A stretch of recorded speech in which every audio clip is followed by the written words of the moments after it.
My husband paid a stranger to erase me from the face of the earth and walk away with everything I owned. A few days later, the whole world thought I was gone. What he never imagined was that I'd be watching what he'd do next. Nora Vale stepped out of the glass tower that housed the prestigious downtown law firm where she'd clawed her way up for the last decade. Colleagues had just clapped her on the back, partners had shaken her hand, and her inbox was already filling with congratulations messages. She'd just crushed a massive corporate litigation case, one that meant a hefty bonus, partners meetings, and her name whispered in the right circles. On paper, it was everything she'd ever wanted, but as the revolving doors spun her out into the chilly Chicago evening, the sense of victory felt strangely hollow. The grey-blue sky reflected in the high-rise windows, and in the glass she could see herself, flawless makeup, sleek bun, tailored navy suit, and eyes that looked much more tired than successful. Her lips curved into a polished smile as one of the junior associates called after her, "Great work in there, Nora." She lifted a hand in thanks, but her mind had already drifted somewhere else. No, to someone else. Jared, her husband. Her partner. The man she used to text 5 times a day just to share a meme or a random thought. Lately, their conversations had shrunk to logistics and forced small talk. He had become distant. It hadn't happened overnight, more like a slow fade out. A late shift here, a business trip there, unexplained deposits, unexplained absences. Small lies that didn't make sense on their own, but together formed a pattern she could no longer ignore. She told herself she was overthinking. Lawyers dissected everything. Maybe she was just doing that with her marriage. Still, the unease gnawed at her. That night she got home earlier than usual. Their brownstone in Chicago's Gold Coast neighborhood looked perfect from the outside, warm lights glowing, neat stone steps, planters full of seasonal flowers. A house that screamed stability and success. Inside, it was quiet. To quiet. The living room lamps were on, casting a soft golden hue over the leather sofa and built-in shelves. Jared's charcoal blazer was draped over the back of a chair. A half-finished glass of bourbon sat on the coffee table, catching the light. "Jared," Nora called out, letting her briefcase slide onto a chair. From the kitchen came the muted clink of glass and the hollow thud of a refrigerator door closing. Jared appeared a moment later. Immaculate as always, crisp white shirt, sleeves rolled to his forearms. Dark hair pushed back like he'd just done it with his fingers. He smiled, but there was a strain around his eyes that made Nora's stomach tighten. "You're home early," he said. Voice light, but his gaze sharp. Assessing, I closed the Peterson case ahead of schedule. She unbuckled her heels, finally letting her feet breathe. "Thought maybe we could have dinner together. Like we used to." He paused mid-step, as if weighing something. Then he nodded. "Yeah, sure. Let me order something in." I didn't cook. He pulled his phone from his pocket. Nora watched him with a mix of affection, suspicion, and grief. This man in front of her, he looked like her husband, sounded like him. But lately, she'd started to feel like she was living with a stranger. While he tapped on the food delivery app, she saw that distant look again. Like his mind was somewhere else, with someone else, or on something she wasn't allowed to know. They ate takeout ramen and sushi in front of the TV, some random series playing in the background that neither of them truly watched. "How's the club?" she asked casually, pretending to focus on her chopsticks. "The Ember Room still keeping you busy?" Jared owned an upscale lounge, velvet ropes, craft cocktails, DJs, VIP booths, and all the late-night secrets that came with that world. "It's good," he answered without looking at her. "Weekends are packed. People always want a place to drink and forget their problems. Must be nice to have such steady business," Nora said. "You've been out a lot lately." "I barely see you." He finally looked up. For a split second, irritation flashed in his eyes before he buried it under a smooth smile. "You know how it is. I'm pushing now so we can relax later." Someone's got to keep up with your bonuses, counselor. Nora forced a small chuckle. On the surface, it was a harmless joke. But there was a chill under the words. Dinner ended with the TV droning on and their conversation fading out. Jared claimed he was exhausted and went upstairs early. Nora stayed in the living room with her laptop open, the blue light washing over her face as she stared at emails she wasn't actually reading. Her gaze slid to Jared's phone on the table. He'd left it there carelessly, confidently. She hesitated. There was a time when she wouldn't have even considered it. They knew each other's passcodes. They'd shared everything without thinking twice. Now, her hand moved almost on its own. She picked up the phone. Her thumb entered the familiar digits. The screen unlocked. Her pulse spiked. Don't be ridiculous, she told herself. You're a litigator. You see betrayal in everything. Still, she opened his messages. Most were what she expected: bartenders, suppliers, a couple of friends, occasional family texts. Then one thread caught her eye. A contact saved only as a. No last name, no emoji, just the letter. Her thumb tapped the thread. The most recent message froze her blood.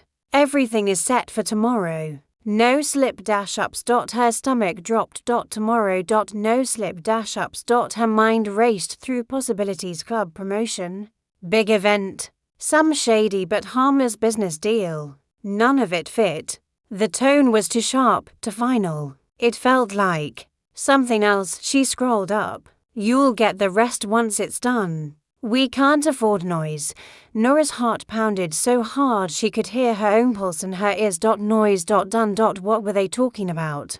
She didn't get a chance to read more. Footsteps creaked on the stairs. Nora dropped the phone back onto the table, flipping her laptop open wider, pretending to type. Jared appeared in the doorway, leaning on the frame, still working. He asked, his voice almost casual, but his eyes scanning her face. Yeah, Nora said quickly, snapping her laptop shut as if she'd just finished. Just wrapping up a few things. He watched her a moment longer than felt normal. Then he nodded slowly and turned back toward the stairs. When he was gone, Nora exhaled a breath she didn't realize she'd been holding. The fracture lines in their marriage, the ones she'd tried so hard to ignore, were now wide open. She could no longer pretend they weren't there.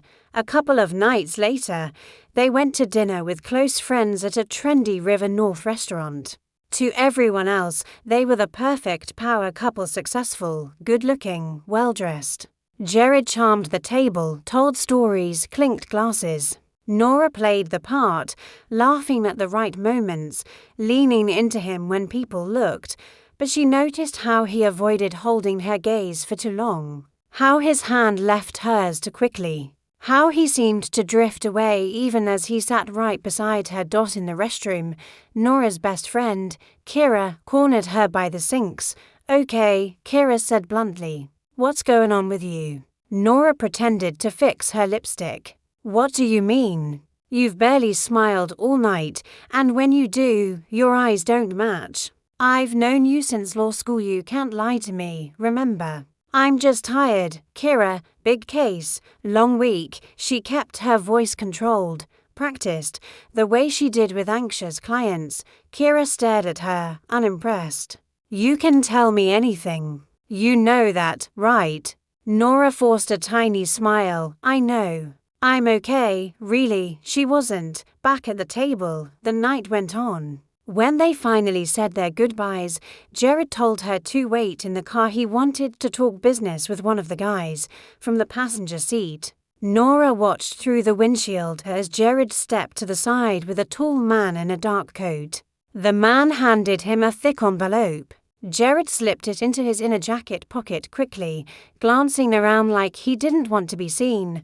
A cold thread of dread slid down her spine. On the drive home, city lights streaked past in blurred lines. She couldn't keep the question down. What was that about? She asked, staring out the window, but watching him in the reflection. You and Evan looked serious. Club stuff, he said flatly. Liquor supplier issue. I told you. That's a lot of paper for a liquor issue, she replied quietly.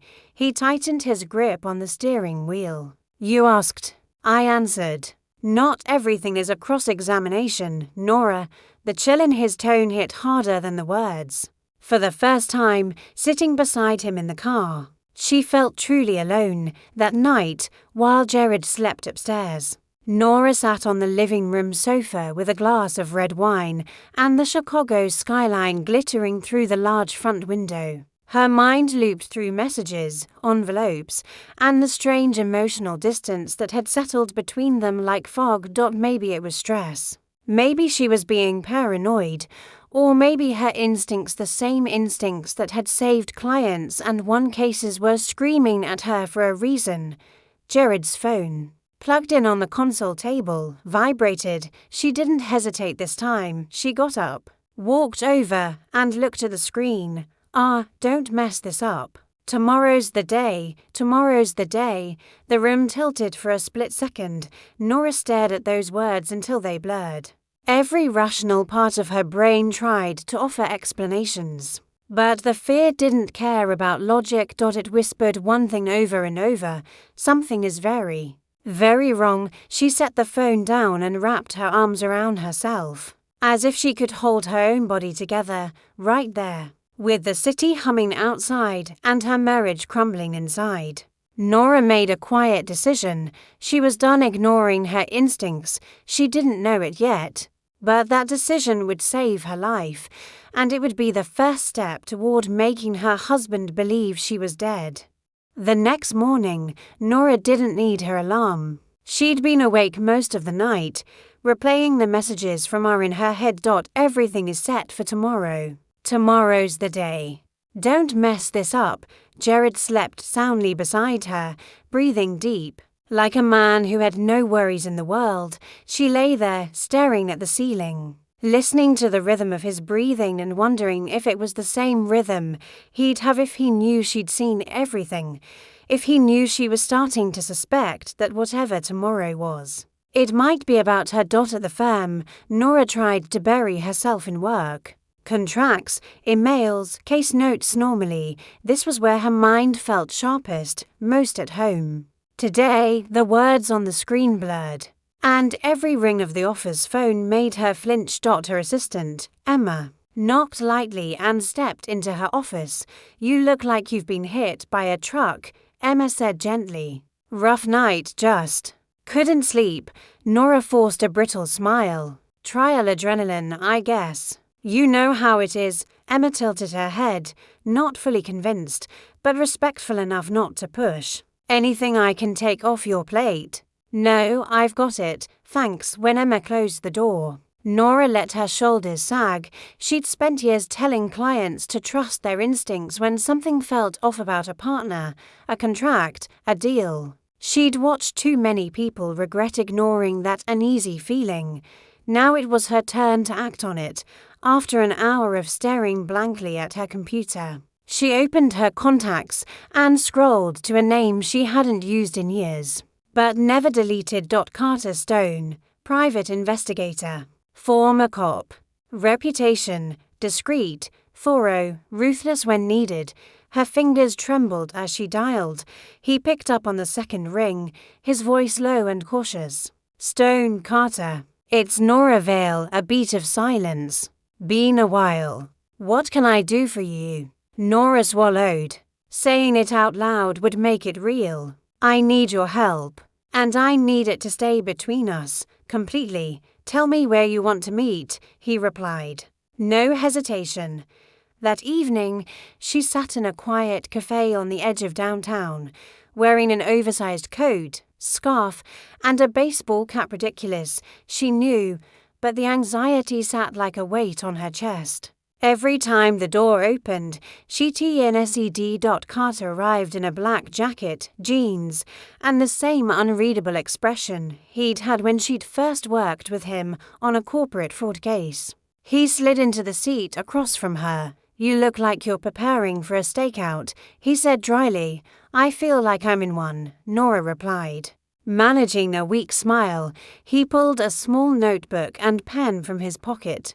"Tell me what's going on." She took a breath. "It's my husband. I think he's planning something against me." Carter didn't react visibly, just watched her, listening. She went on. "He's been distant, lying about small things. There's a contact in his phone. The messages talk about tomorrow, no mistakes, no noise, and a big payment.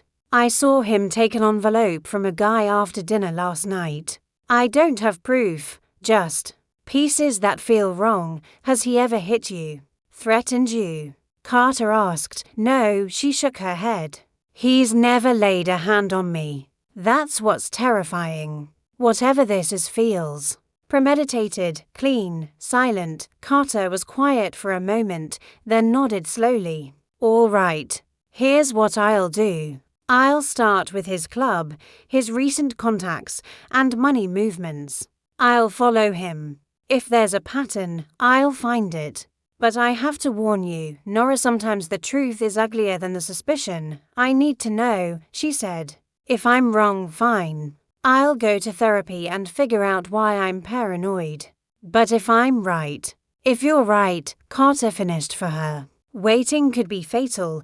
The word fatal hung in the air between them.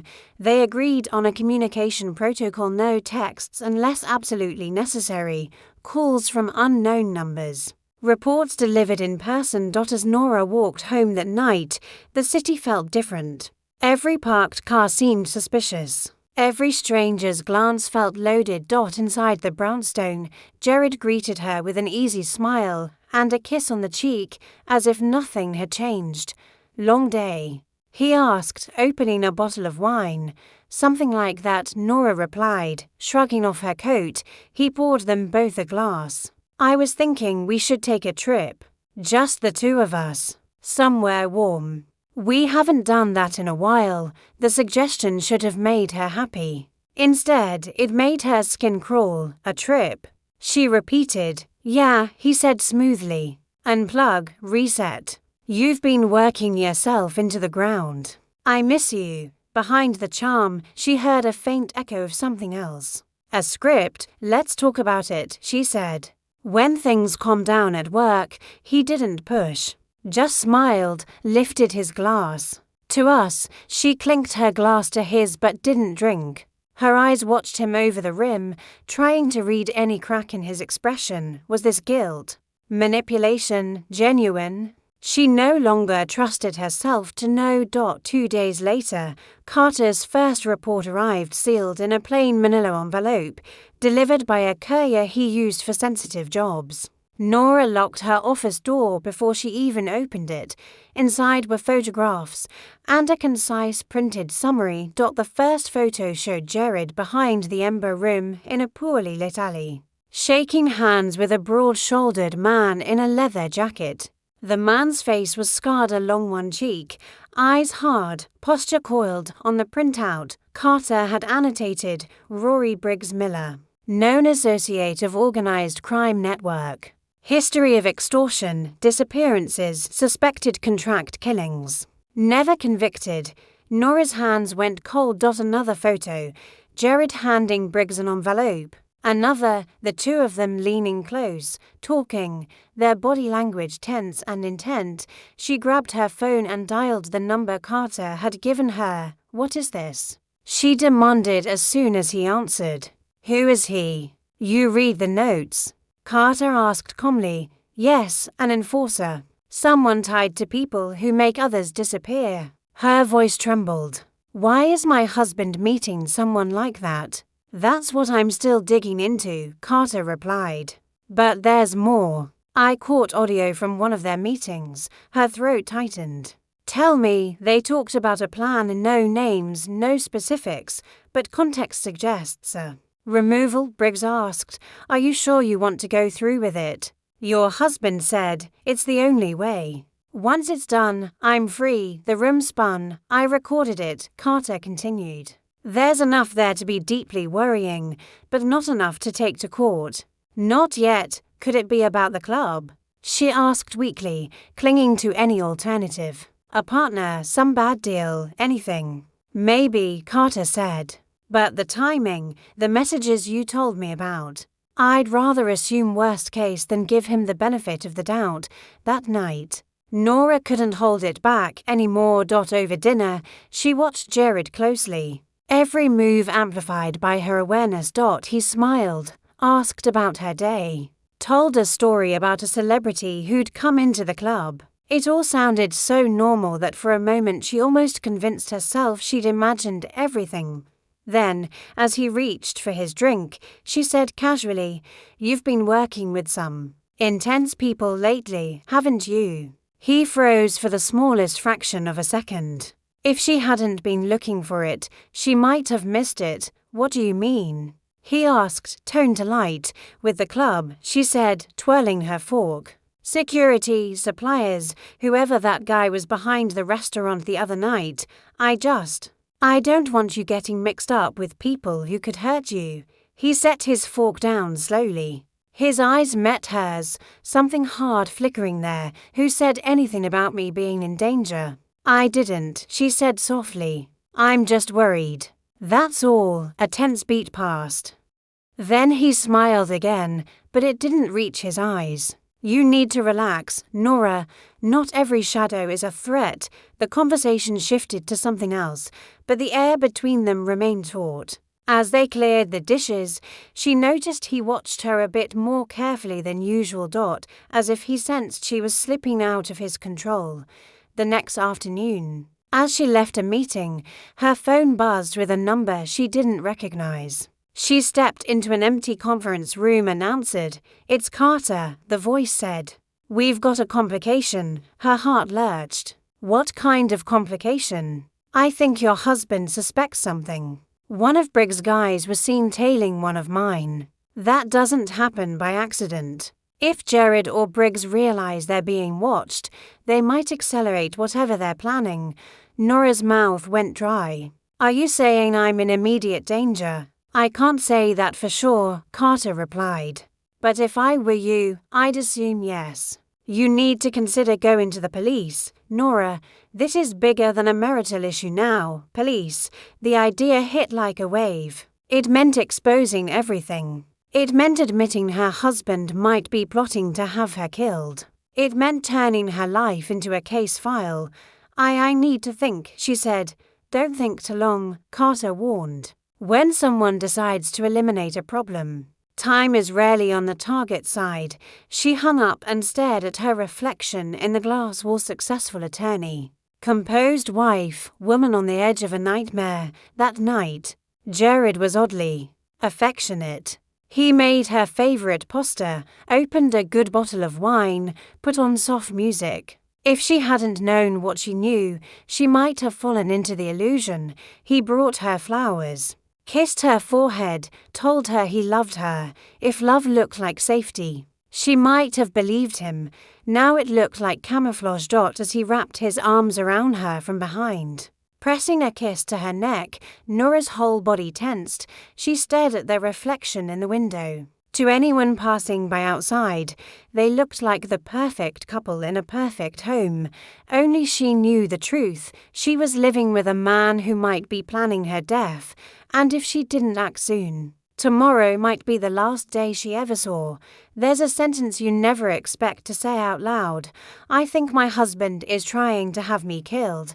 Nora heard her own voice saying those words. And for a moment, it felt like she was listening to someone else. The Chicago Police Department's 18th District station smelled like coffee, old paper, and tired hopes. Detectives moved in and out of rooms, phones rang, printers whirred life going on around her, as if her world wasn't quietly collapsing. Detective Marcus Reed studied her from across his cluttered desk. Late 40s, broad shoulders, neatly trimmed beard, eyes that had seen too much and still managed to look human. He knew who she was. Nora Vale, high-profile attorney, winner of cases that made headlines. "Ms. Vale," he said slowly, fingers steepled. "That's a serious accusation." "I know," Nora replied. Her hands were clasped so tightly in her lap that the knuckles were white. I wouldn't be here otherwise. She slid the manila folder onto his desk. Carter's report, photos of Jared with Rory Briggs Miller, printouts of messages from the mysterious hour, dates and times. Her private nightmare, printed in black and white. Reed put on his glasses and went through each page carefully. He didn't rush. Nora watched his eyes move, saw his jaw tighten when he hit the part about Briggs' reputation and the recorded snippets of a plan. When he finally looked up, his gaze was sharper. This Briggs character. He's not the type who shows up for a casual business lunch. No, Nora agreed quietly. That's why I'm here, you understand, Reed continued. We can't arrest your husband based on this alone. It's concerning, yes. But a defense attorney would shred this to pieces and call it misinterpretation. I'm an attorney, Nora said. I know what's admissible. That's why I came before anything actually happens. I don't want to be a name in a report you read after the fact. He held her gaze for a long moment. Are you willing to cooperate with an ongoing investigation? Reed asked. It'd mean working with us closely. It won't be comfortable. It won't be quick. And if your husband really is planning what we both think he is, it'll be dangerous. Double quotes dangerous. The word didn't scare her anymore. Living with Jared had started to feel more dangerous than anything else. Yes, she said. I'll do whatever it takes. I just don't want to die because I trusted the wrong person. A soft knock at the door interrupted them. A female officer peeked in, handed Reed a file. He nodded, then turned back to Nora. Here's what we're going to do, he said. We keep this quiet. No confrontations, no sudden moves. We'll get surveillance on Briggs and anyone he meets. We'll also keep tabs on your husband. What we need is something clear, explicit, something that shows intent beyond doubt. Like what? Nora asked. A conversation, Reed replied. A meeting. A transfer. An instruction. Something we can record, tie directly to you as the intended target. Nora's throat tightened. So you're telling me I have to keep living next to him, pretending nothing's wrong? For now, his voice softened slightly. You're not alone in this. Once you walk out that door, we're watching. If there's an immediate threat, we move. But if we jump too soon, he walks away and you're still in danger. She nodded. She understood. She hated it, but she understood. Reed called in another officer, a weary man with alert eyes. This is Officer Mason Lee, he said. He's going to be working undercover for us. We're going to try to get him into Briggs' circle. Mason gave Nora a brief nod. We'll do everything we can to stay ahead of them for the rest of the afternoon.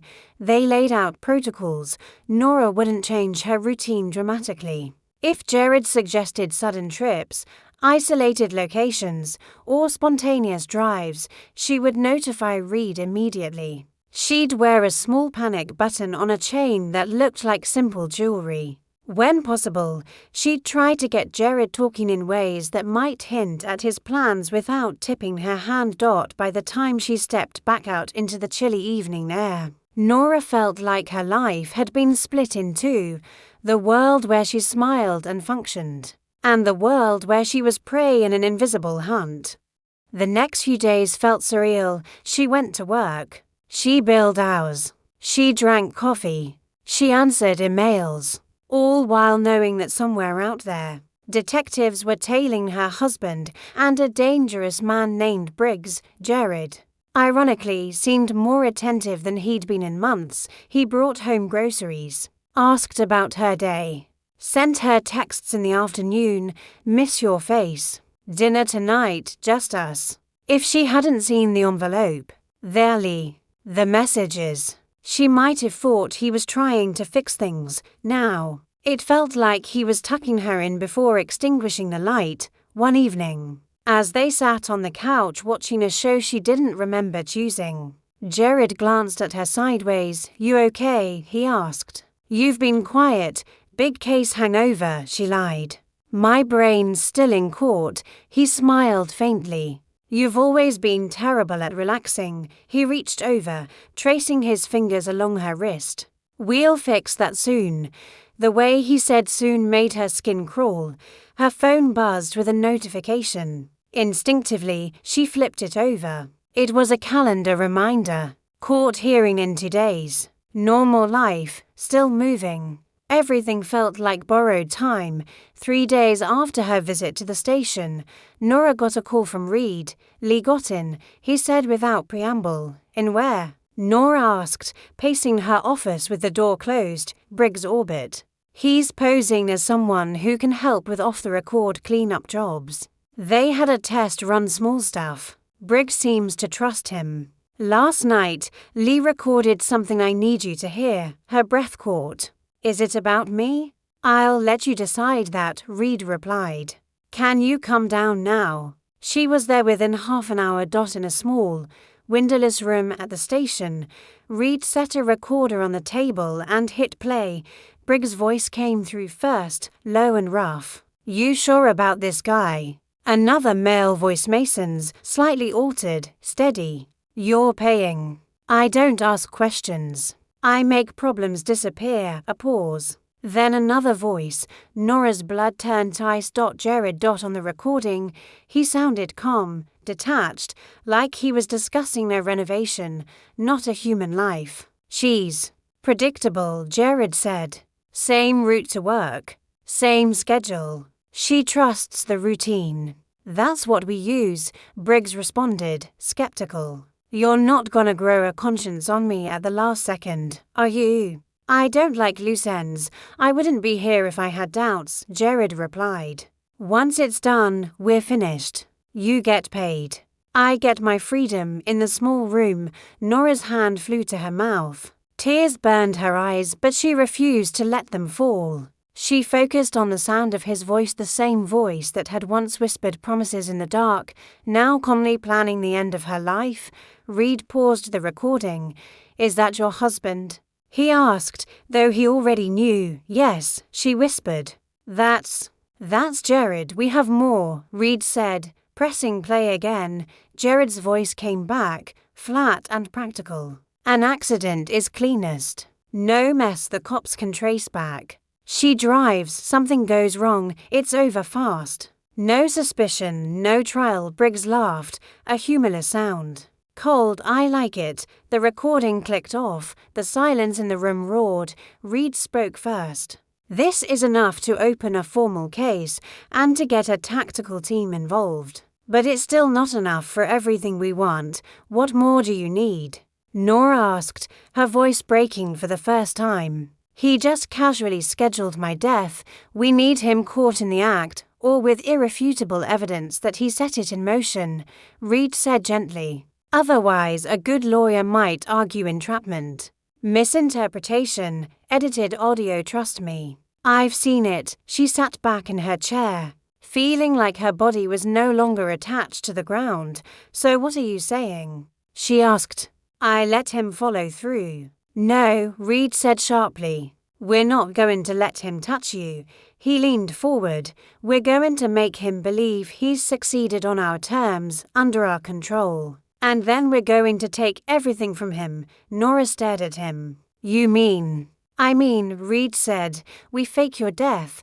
The words hung between them like a cliff she hadn't realized she was standing on the edge of. Fake my death, Nora repeated, almost tasting the absurdity of it. You want the entire world to think I'm dead. My colleagues, my friends. Or you can wait and see if your husband's real plan gets to you first, Reed said quietly. Those are the choices. Neither is pretty. Her mind flashed through images. Kira sobbing at a funeral that wasn't real. Her mother getting a call that her daughter was gone. Her own name in headlines. Prominent attorney dies in tragic accident. Would it be permanent? She asked. Would I have to disappear forever? Not necessarily, Reed replied. We can control the narrative. An accident with gaps, inconsistencies we conveniently don't clarify.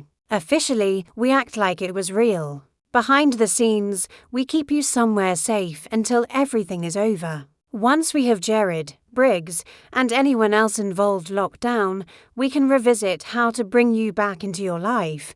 Carefully, Nora swallowed. I'd be lying to everyone I care about. They'll be alive to be lied to, Reed said. That's more than you'll have if we miscalculate on the other path. She looked at the recorder again. At the little black device that had captured the moment her husband handed her life over like a problem to be solved, she thought about the way he'd touched her wrist the night before. The softness, the warmth, the hands that had held her now signing her away. Her decision came with a strange, cold clarity. "What do you need from me?" she asked. Reed exhaled, almost as if he'd been holding his breath for her answer. First, he said, "We need to design something Jared will believe. An accident that fits his expectations, but is fully under our control. Second, we need to prepare you new location, limited contact, psychological support. Third, we need you to keep playing your part at home. Until the moment we put the plan in motion, you're still the unsuspecting wife." Nora nodded slowly, feeling like she was signing a contract with the universe. "Then let's do it," she said. "If he wants me dead, I'll give him exactly what he asked for." Her eyes hardened. "And then I'll watch what he does when he thinks I'm gone." If you ever wonder what it feels like to sit in a room and plan your own death, it's nothing like the movies. There's no dramatic music, no poetic montage, just fluorescent lights, stale coffee, and a group of detectives discussing how to kill you convincingly enough to satisfy a man who once promised you forever. Nora sat in the operations room of the 18th District Precinct, studying the whiteboard where Detective Reed had sketched a rough diagram of Chicago's Upper Wacker Drive, her usual morning route. "This is where we stage it," Reed said, tapping the board. "Traffic cameras, witnesses, narrow lanes. Perfect for an accident where you're run off the road." "Run off the road by who?" Nora asked, forcing her voice to stay steady. "An anonymous vehicle," Reed replied. "Driver never found." "That'll be the official report. In reality, we'll have an undercover officer ready to maneuver your car safely into a controlled crash barrier." Another detective chimed in. "Airbags will deploy. Car will be totaled. Fire department will respond. We'll use a thermal shield system, no actual fire, but there will be smoke thick enough that no civilian gets close enough to see you taken out. And me?" Nora asked quietly. "You'll be extracted through the passenger side by our team within 60 seconds, Reed said. "From there, you're transferred to a sealed ambulance. No lights, no sirens. Straight to a secure location the department uses for witness protection preparation." She nodded. She had read the plan a dozen times already. Knowing it intellectually didn't make it feel any less real. "And Jared?" she asked. Reed exchanged a look with Officer Mason Lee, the undercover operative who had recorded Jared's conversation with Briggs. "He'll get word within the hour," Mason said.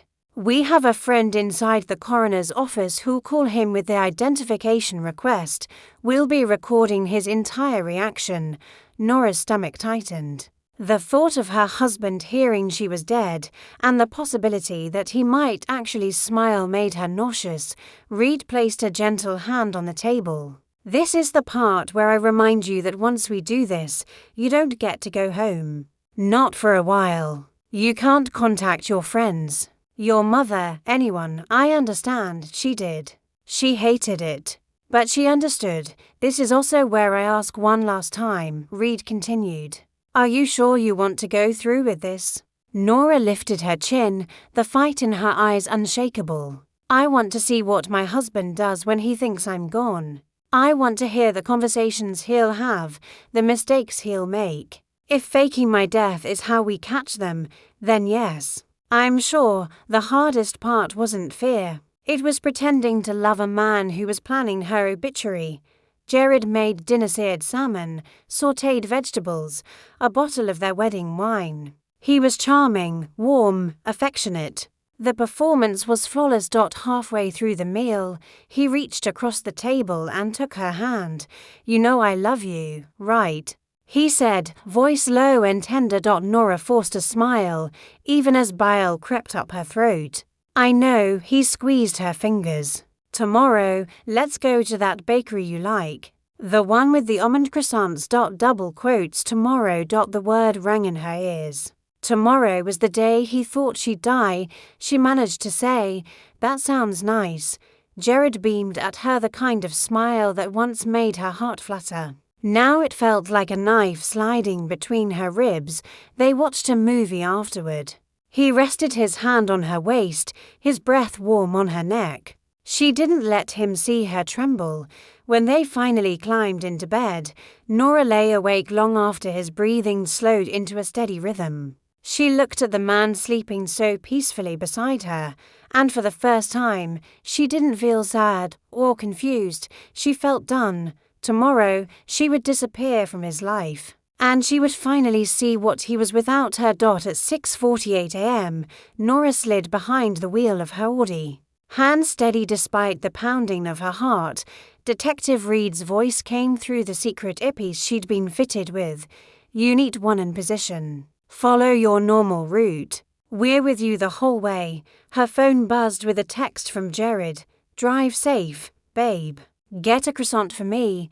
The irony nearly made her laugh. Traffic crawled through the city. The sky was overcast, grey clouds hanging low over the skyline. Perfect weather for tragedy. At exactly 7:16 a.m., Nora turned onto Upper Wacker Drive.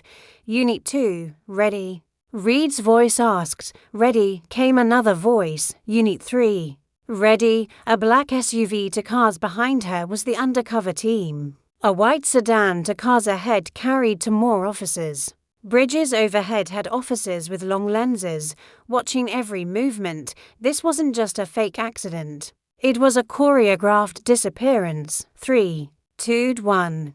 Execute, Reed instructed. The white sedan suddenly swerved, clipping a large delivery truck in the next lane. The truck veered left instinctively straight toward Nora's car.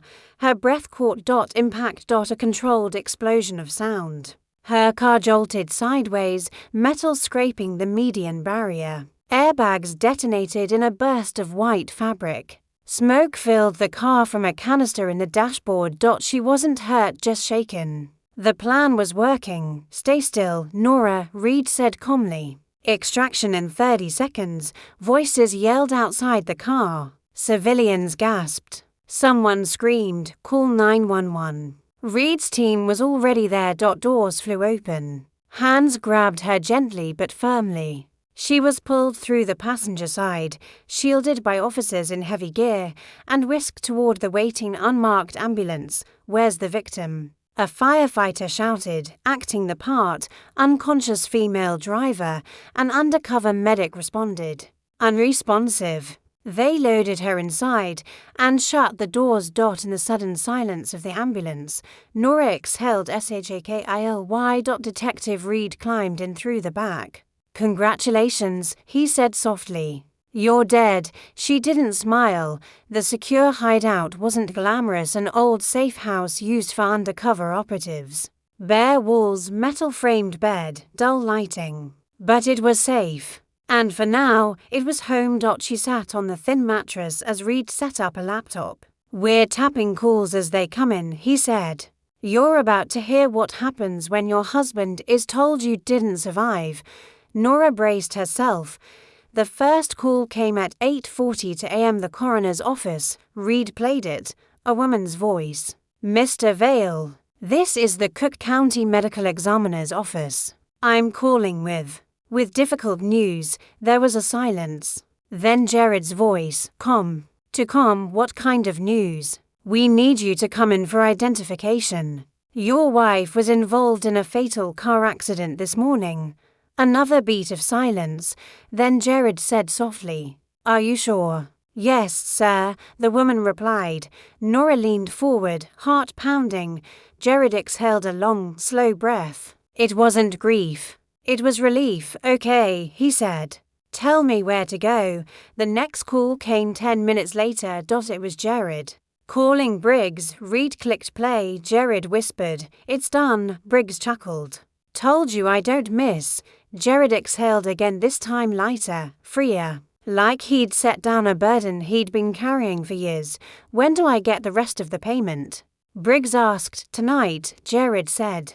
I'll bring it to the usual place. Nora didn't breathe for the next few seconds. Payment, relief, no grief. Her husband was happy. She was gone. Reed paused the recording and looked at her. This is what we needed, he said. With your permission, we'll start the next phase. What next phase? Nora whispered. Reed's expression hardened. We watch him celebrate. Then we take everything from him. There is something uniquely gut-wrenching about watching a person celebrate your death, not mourn, not cry, not even pretend to be broken, but celebrate. Nora sat in the safe house, legs pulled to her chest, staring at the grainy surveillance footage Detective Reed had pulled up on the laptop. This was taken 20 minutes after the coroner called him, Reed said. Brace yourself, the video started. A dim, members-only cigar lounge. Polished mahogany furniture. Warm amber lighting. Men in tailored suits, and there he was. Jared alive, relaxed, lither than she had seen him in years. He ordered a drink, whiskey neat, and raised the glass in a mock toast. To freedom, he said to the man across from him. Nora felt the air leave her lungs in a slow, painful exhale. The man clinked his glass. It was Victor Briggs, the same man caught on recordings organizing the accident. Freedom? Briggs grinned. You should say to opportunity. Once her accounts transfer, you'll be one of the wealthiest men in the district. Nora clasped her trembling hands tightly. Jared took a long sip and smiled. That money was mine, anyway. She just didn't know it. Detective Reed leaned forward. Listen closely. The next part matters. The footage crackled slightly, but the audio stayed clear. Briggs sighed. Shame about the girl, though. She was good-looking. Jared shrugged, casual as ever. She was useful. Until she wasn't. Useful. The word hit Nora harder than any bullet could have. Reed opened a second video file. Here's what happened next, he said grimly. The screen shifted to a fancy rooftop bar in River North. City lights twinkled behind floor-to-ceiling windows. A woman approached Jared, tall, raven-haired, dripping in gold jewelry. Her smile was wide, seductive, familiar. Nora blinked. She knew that woman. Terror, her husband's business consultant, the one she'd always felt uneasy around, on the video. Tara slid into Jared's lap, as if she belonged there. Oh baby, she purred, I heard the news. I'm so sorry for your loss, Jared smirked. I'm coping, Tara leaned in. Now we don't have to hide. Jared kissed her. Nora pressed a hand to her mouth to hold back the sob clawing up her throat. She tasted salt. She wasn't sure if it was anger or heartbreak. Maybe both.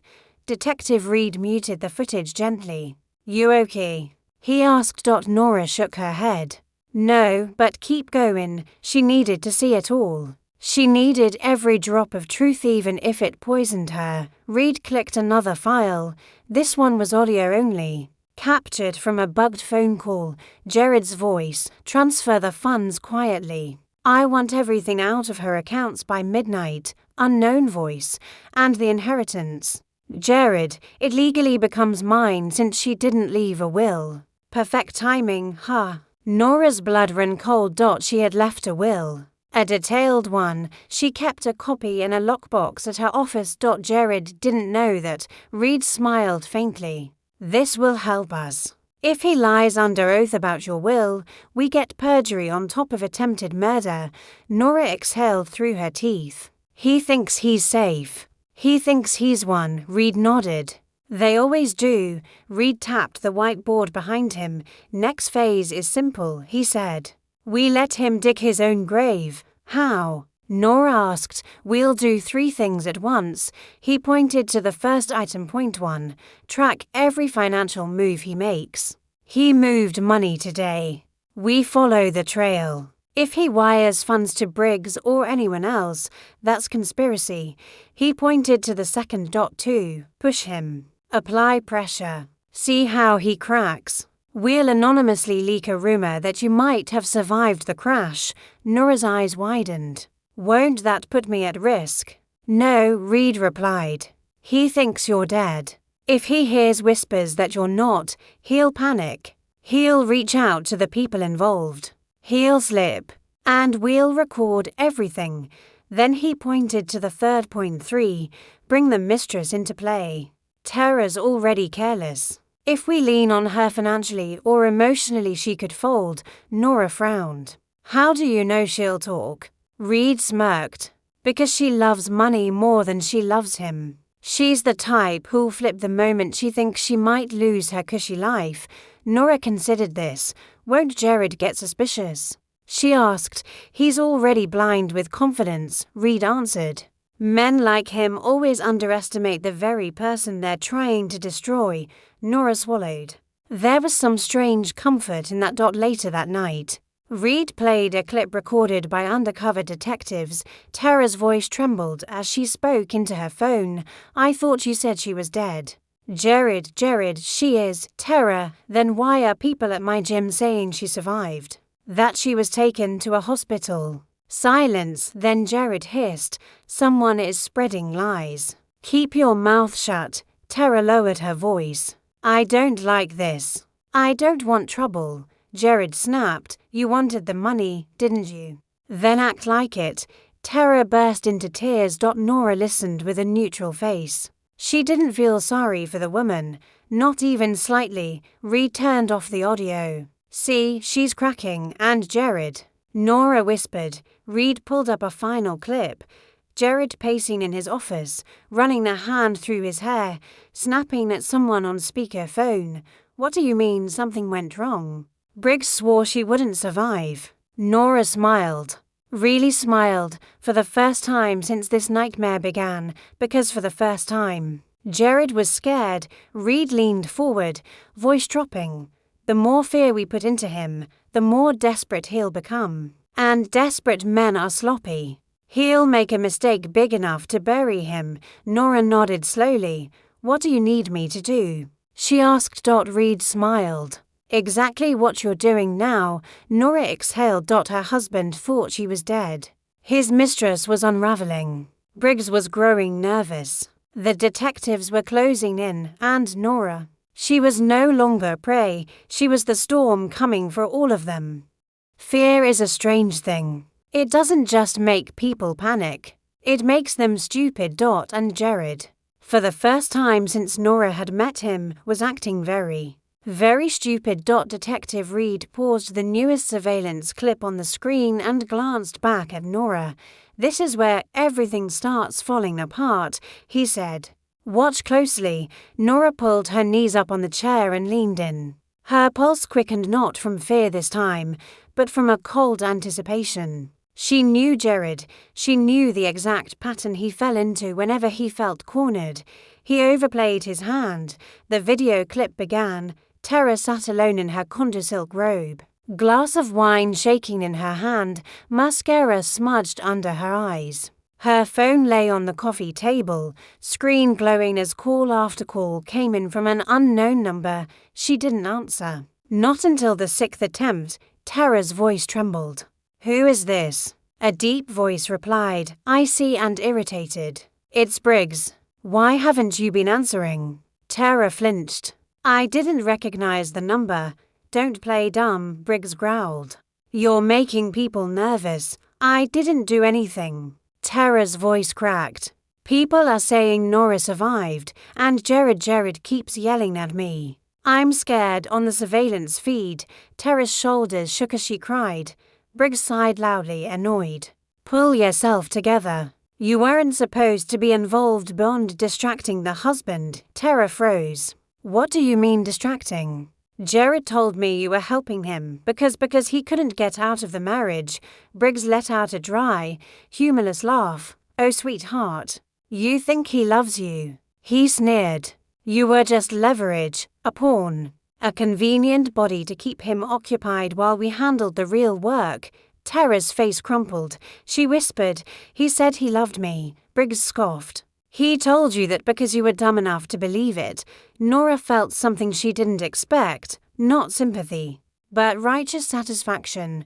Reed muted the audio and looked at Nora. Tara just handed us proof she was knowingly cooperating with them, and she's starting to realize the truth. Nora murmured. Reed nodded. Which means she'll be the first to flip. Reed unmuted the next clip, one recorded less than an hour after Tara's breakdown. Jared, pacing inside his office. Sweat on his forehead. Sleeves rolled up. Jaw tight with panic. He called someone saved Azar. Did you identify her? Jared snapped. A hesitant male voice responded. Sir, there was too much fire damage. They couldn't confirm anything. Fire damage. Jared barked. It was supposed to be clean. No loose ends. Mr. Vale, the department said the body was unrecognizable. Jared stopped. Went completely still. Then he whispered, horrified, unrecognizable. Or not her. Silence. Then, I need to see the body myself. Tonight. Reed hit pause. He just tried to view your body, Nora, the detective said. That's the mistake we needed. Nora swallowed hard. He's scared. No, Reed corrected her gently. He's terrified. And scared men do desperate, reckless things. We're going to use that. Reed turned the whiteboard around. A new word was written at the top in bold red marker. Confirmation. That's the final piece Jared is after, Reed explained. He needs proof you're really dead. We're going to give him just enough uncertainty to make him panic and push him into contact with the bigger players. What bigger players? Nora asked. Reed hesitated. Then he clicked on an audio file. Jared's voice. I need to talk to the investor. Immediately. A new voice responded. One Nora didn't recognize. Smooth. Calculated. Dangerous. There was a reason we told you not to rush, the stranger said. You were sloppy. Now there's talk she may still be alive. Jared hissed. I paid you. I did everything you asked. And you will continue to do so, the man replied. Because if this goes wrong, it won't just be your problem. The call cut off. Reed looked at Nora. This investor is the real threat. The brains. The money. The person who supported your husband's plan from the shadows. Nora clenched her fists. Who is he? We're close, Reed replied. But first, we need Jared to fully expose him. Nora took a breath, her voice steady. What do you need from me? Reed smiled faintly. Suit up. The safe house's wardrobe closet opened like a miniature. Hollywood studio. Wigs, colored contacts, coats, scarves, professional makeup kits. Nora stared at the array of disguises. You're bringing me back into the city. She asked. We need eyes on Tara, Jared, and Briggs, Reed said. And they know your face. So we give them a different one. A makeup artist entered. She's ready, Reed said. 2 hours later, Nora barely recognized the woman in the mirror. Gone were the blonde waves. Gone were the soft green eyes.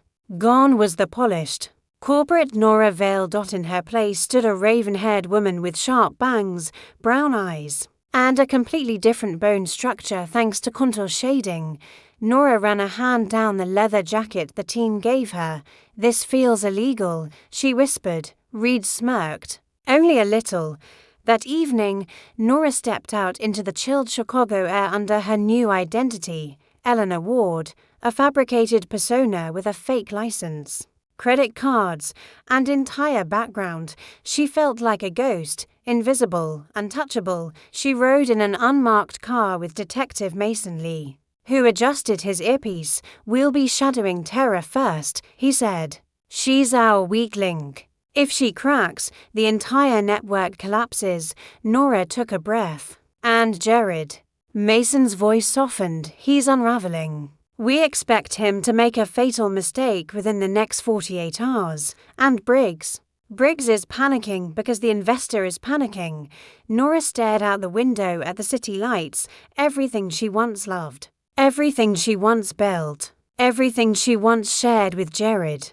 Now existed in a world where she no longer existed. She felt hollow and powerful. At the same time, Mason glanced at her. You okay? Nora turned toward him slowly. I'm not okay, she said. But I am ready." They pulled up outside Tara's building.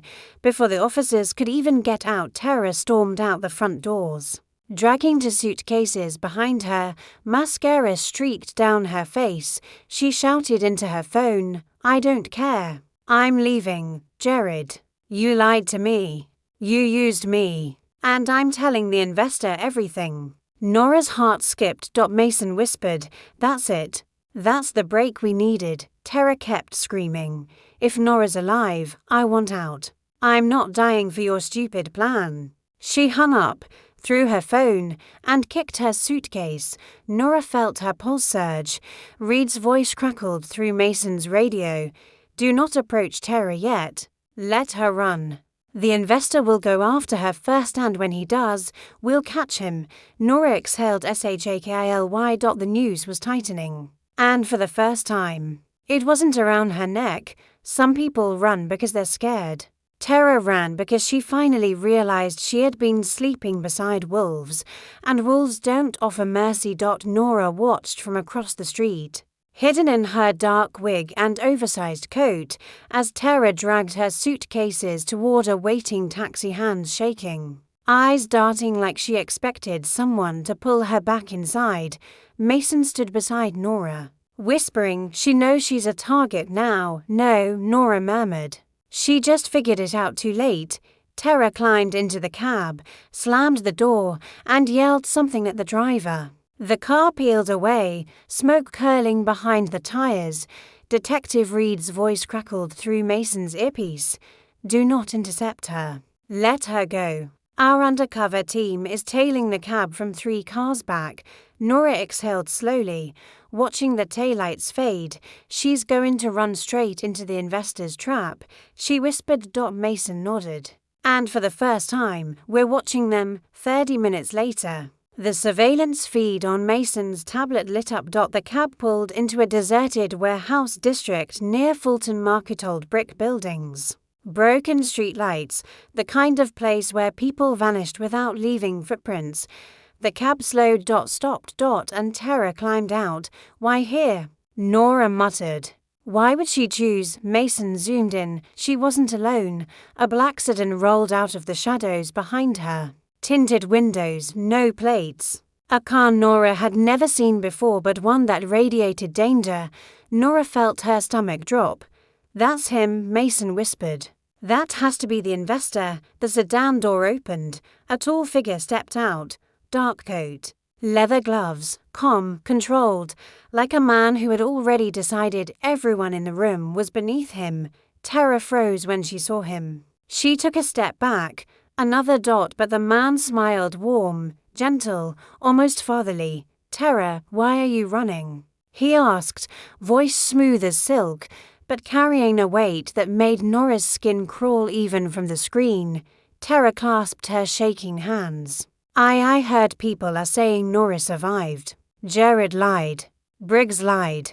I can't be involved. I want out." The man tilted his head slightly. Not angry. Not surprised. "Of course you do." His voice was too calm. Far too calm. Nora felt her pulse pounding in her ears. "Tara," the man continued softly, "you were useful because you stayed quiet. Why change that now?" "I'm scared."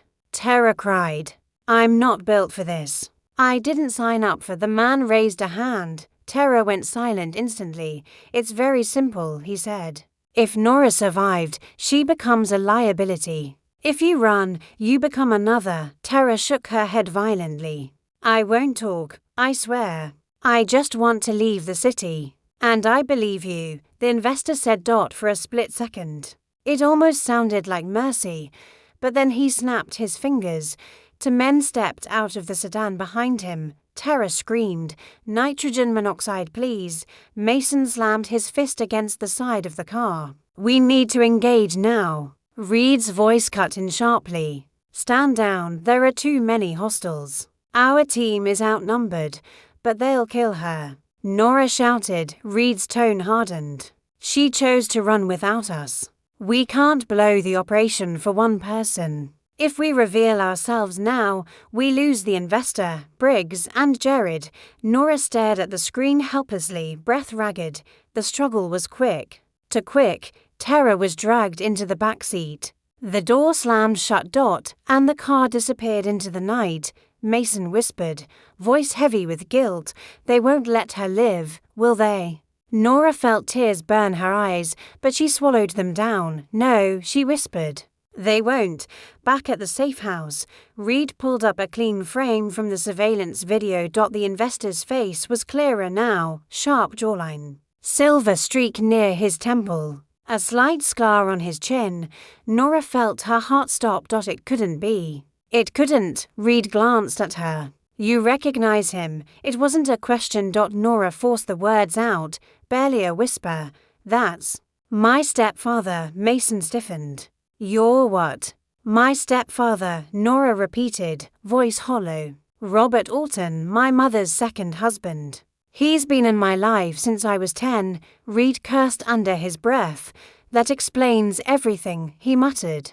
"The money, the influence, the resources. Jared never had the brains for this. But Alton? He does." Nora collapsed into the nearest chair. "It was him," she whispered. "All along. He's the one who pushed Jared. He's the one who financed everything. He's the one who wants me gone." Reed nodded grimly. "And now that he thinks you might be alive, he'll come after you himself."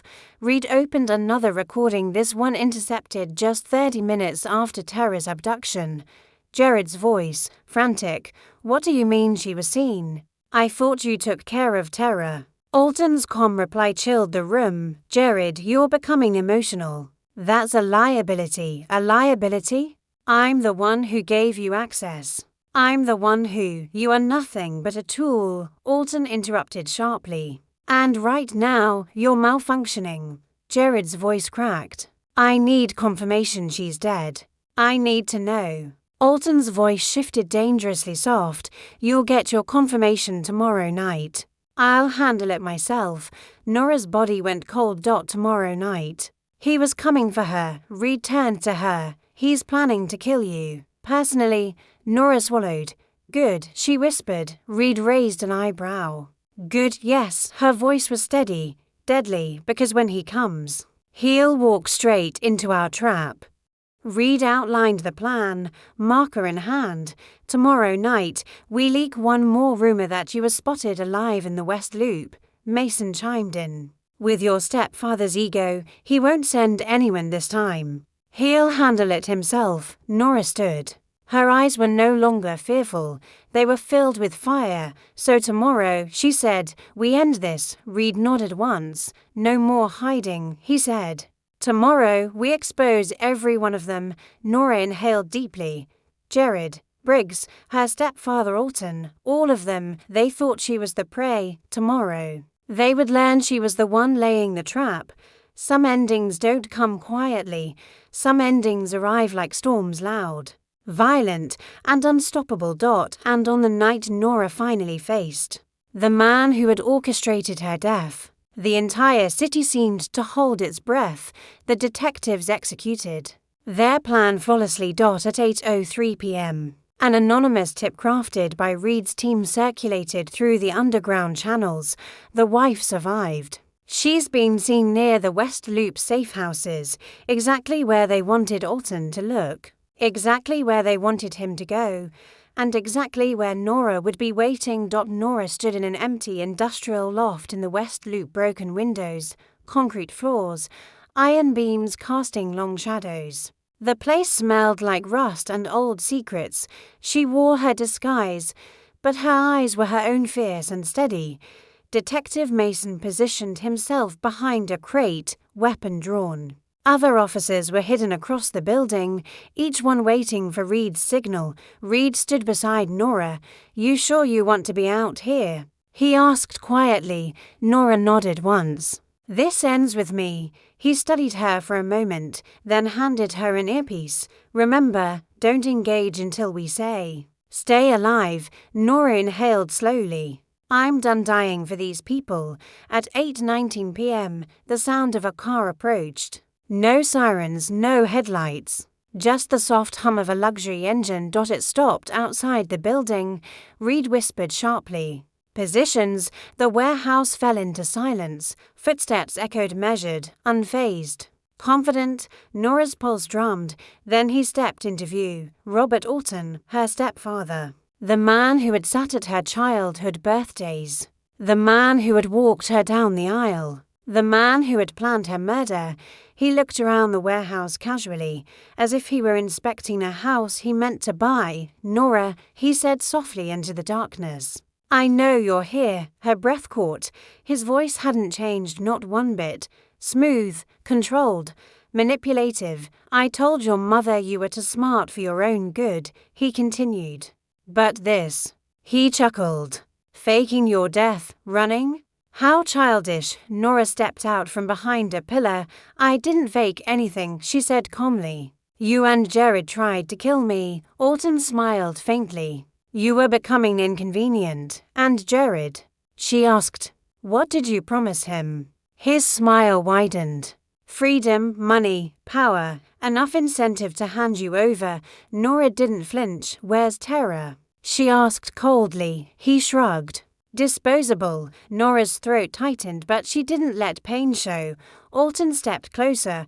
You always thought Jared married you because he loved you, he said. But I taught him better. Love is useless. Assets matter. Nora stared at him. You taught him to kill me? No, he smiled. I taught him to think like me. Nora didn't move. Didn't blink. Every officer in the building was frozen in position, waiting. Reed murmured into her ear, keep him talking. He's confessing to everything. Alton took another step forward. Come now, he sighed. Let's not make this dramatic. I'll make it painless. Consider it. A delayed inheritance. Nora tilted her head slightly. You think you can just walk out of this? Alton removed a gun from his coat pocket, polished, silver, engraved. I always walk out. He raised it slowly. Nora felt her heartbeat thudding. Her body TNSED. Mason whispered urgently. Reed, call it. He's aiming. No, Reed hissed. Not yet. We need the full confession.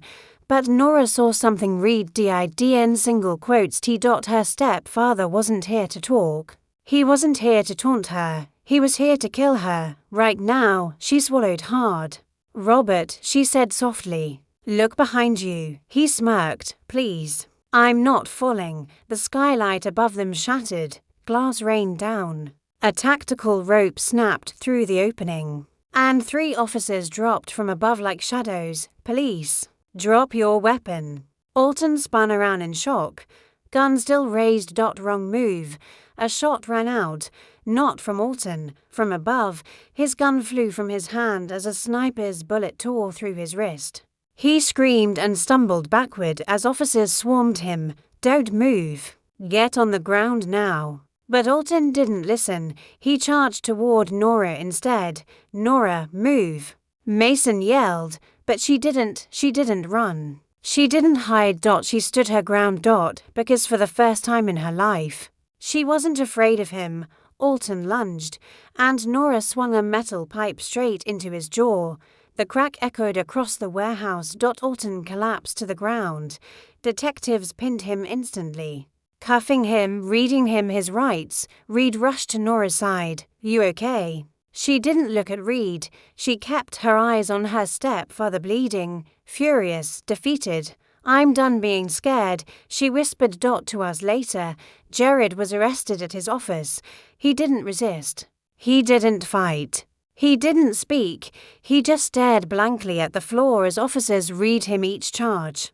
Conspiracy to commit murder, attempted homicide, fraud, money laundering, obstruction, tampering with evidence. Seen when Reed entered the room. Jared finally looked up. His eyes widened. He froze because standing behind Reed was Nora. Alive, breathing, staring straight into the eyes of the man who tried to destroy her. Jared's voice cracked. You're alive. Nora nodded once. You almost won. He shook his head frantically. Nora, I was manipulated. I didn't want Alton forced. You chose, Nora said quietly. And now you get to live with what you chose, Jared broke. He fell to the floor, sobbing. Nora didn't feel pity, she felt closure. It wasn't over in a day. There were statements, court proceedings, trials, interviews, recovery. But slowly, bit by bit, Nora rebuilt her life. Her real will was found. Her assets remained hers. Her mother, devastated, cut all ties with Alton. Briggs turned state's evidence and terror. Eventually, her body was found along the river. Nora attended the quiet memorial the detectives held for her. No judgment. Just silence. Just grief for a woman who had been used and discarded. Months later, Nora stood outside the same bakery Jared once promised to take her to the day of her accident. The air smelled like sugar and warm pastries. Sunlight spilled across the street. She wasn't hiding anymore. Detective Reed approached with 2 coffees. You sure you're ready for normal life again? He teased. Nora smiled softly. Normal sounds nice. He handed her a cup. Well, here's to a future that's yours. She clinked her cup gently against his. To my future, she said. The one I get to write.